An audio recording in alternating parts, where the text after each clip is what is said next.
Everyone, so in this video today, I'll be teaching you guys watching how to send emails on Mailchimp for email marketing. So it is a proven statistic that to convert more customers with a powerful and initiative platform, you will need to create personalized emails and target precisely niches based on your customer bases.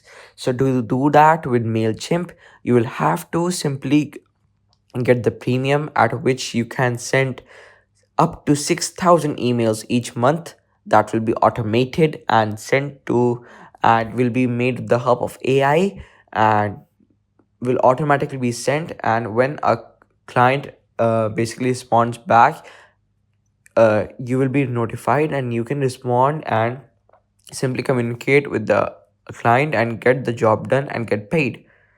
So yeah, but keep in mind that it does have a lot of different payment plans are standard, premium, and these are two.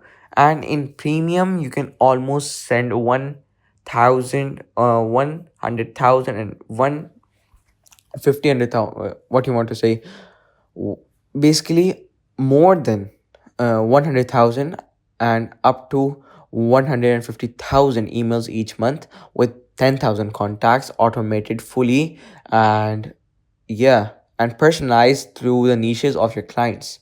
So if and this helps in email marketing and getting clients, and because they feel important every time you send a email based upon their problems and how to fix it and what you have to offer for it. So this helps you get clients and get paid and makes you a successful freelancer and uh or makes your online business more successful. So yeah, that's pretty much it. I hope this video was helpful. Thank you for watching this video till the end. Bye bye.